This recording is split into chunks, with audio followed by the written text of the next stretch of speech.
ya hay una orden de aprehensión por delincuencia organizada y también por uso de recursos de procedencia ilícita, aunque, y aquí sí me gustaría que nos hicieras la aclaración y nos contaras, no involucra narcotráfico, pero en tus señalamientos sí ha sido muy claro que está vinculado con el crimen organizado. Sí, por supuesto. Finalmente, Cabeza de Vaca es cabeza de cártel, de un cártel delincuencial que se fue construyendo con el paso de los años en Tamaulipas, desde que él era alcalde de Reynosa.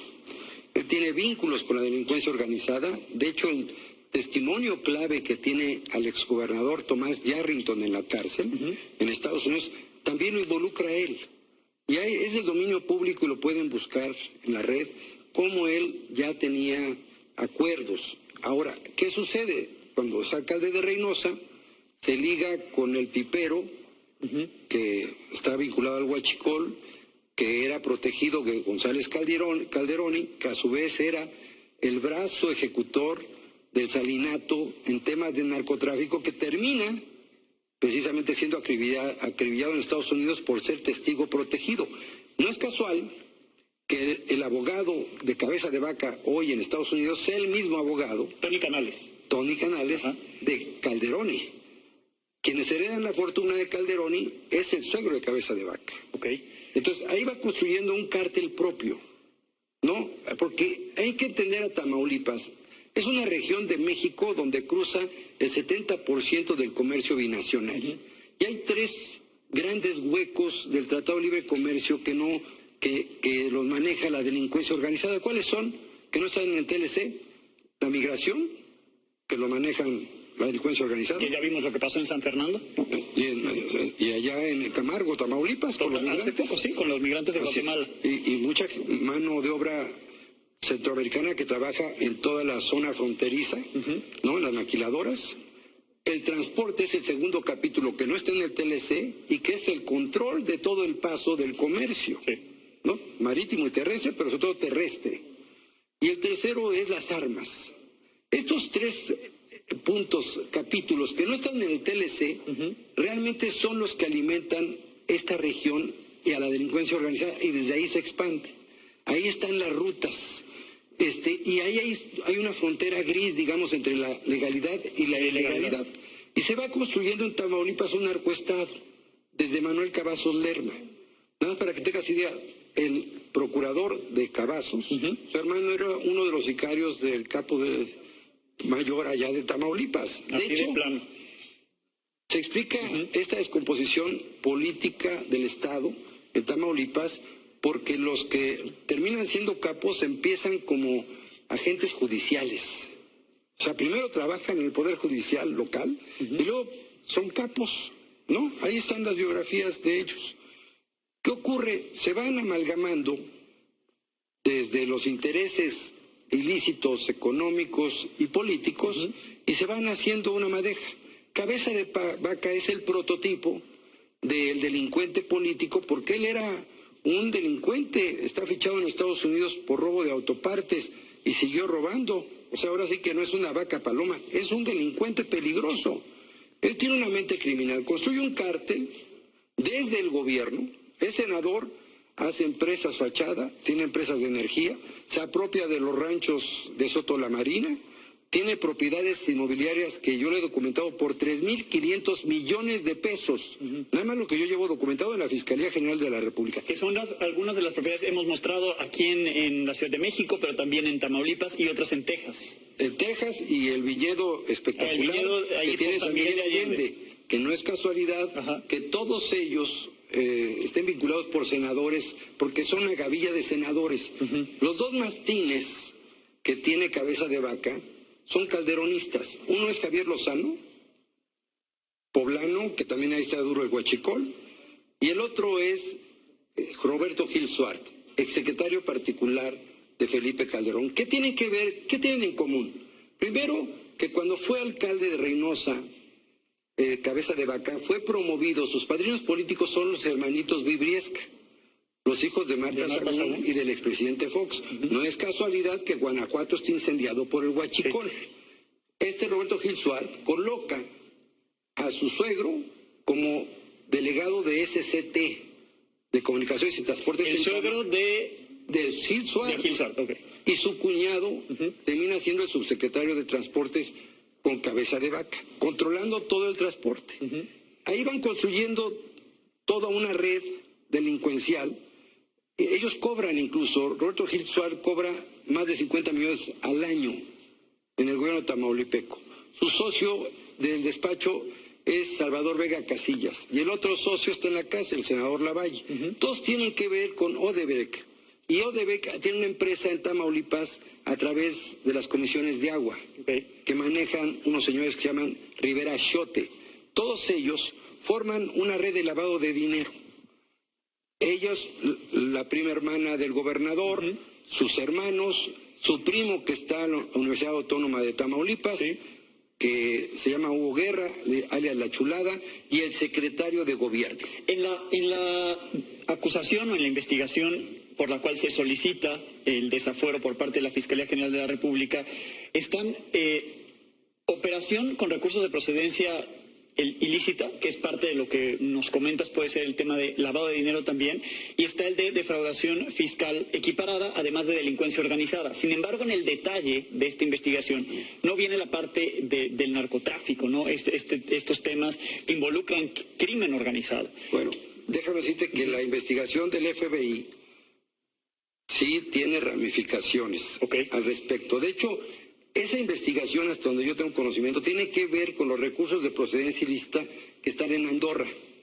Que el abogado Collado, el abogado de Peña Nieto, llevó a muchos políticos a Andorra a depositar 2.500 millones de euros. Varios millones de euros son de cabeza de vaca. Toda esa triangulación de dinero es una delincuencia criminal. Todos esos dos mástiles que decía Javier Lozano y Roberto Gil Suárez, ¿quién los une? García Luna.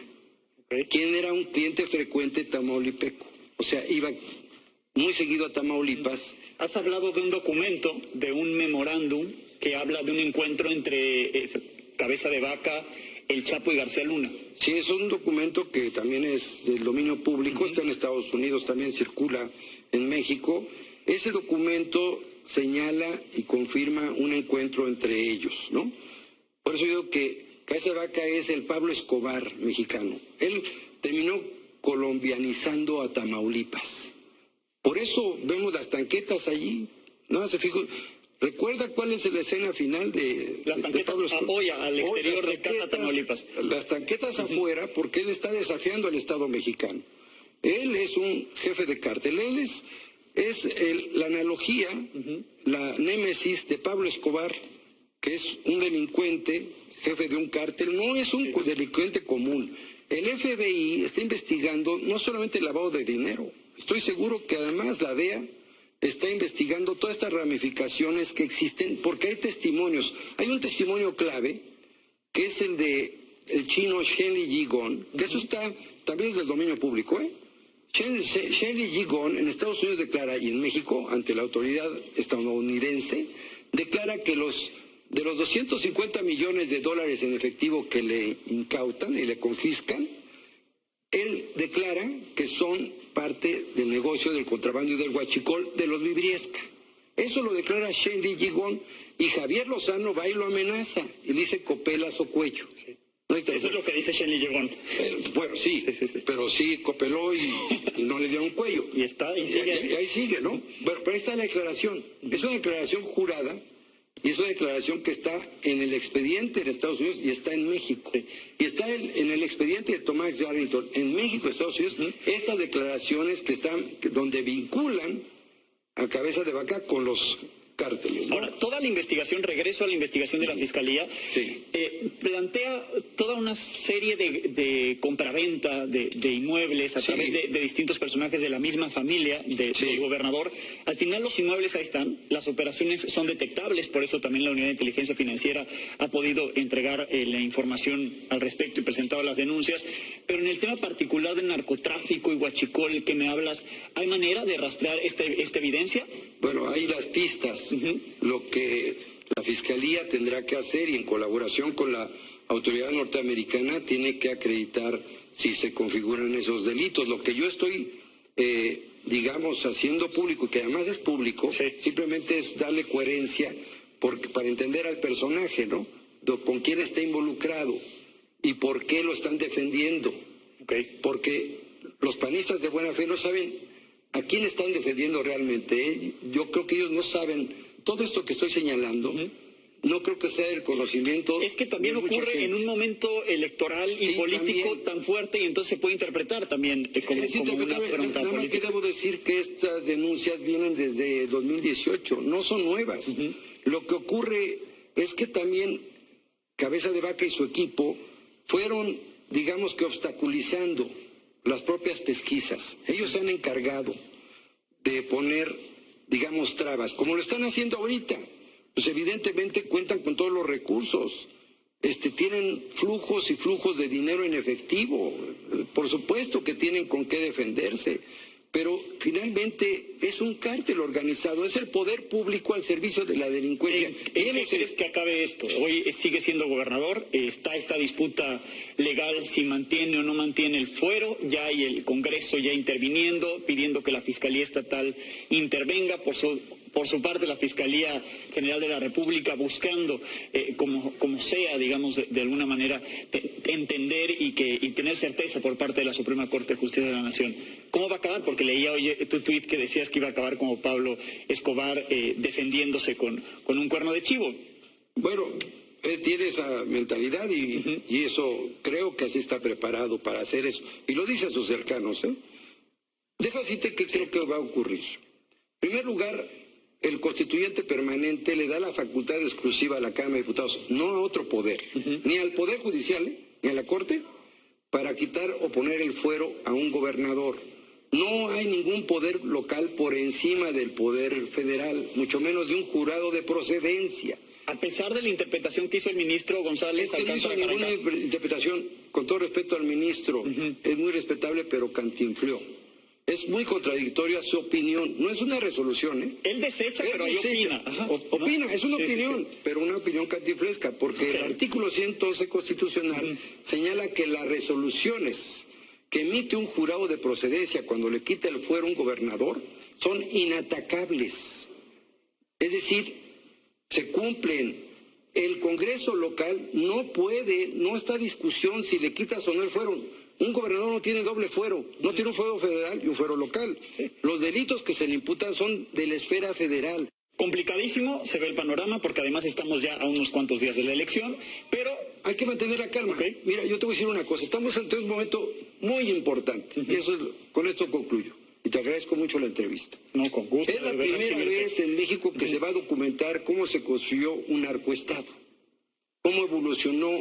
Pero que sí se documente y no se queden palabras, Alejandro. A ver, ojalá, por el bien de la República, tenemos que saber la verdad. Porque igual puede estar replicándose en otros estados, ¿estás de acuerdo? Bueno, está el riesgo, claro, a ver, lo estamos viviendo, está involucrado la delincuencia organizada que tiene parte del territorio nacional. O sea, no es una broma.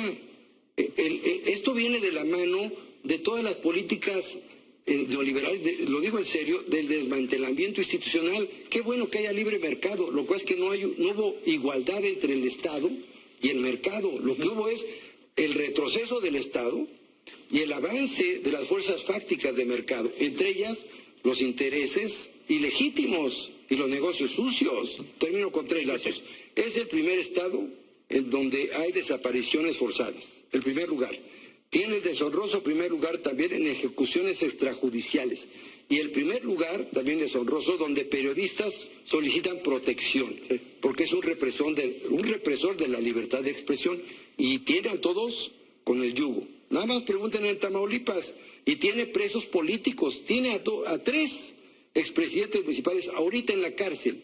Y a muchos empresarios que le quitó sus ranchos. Hay muchas denuncias de cómo quitó los ranchos. ¿Acabará en la cárcel?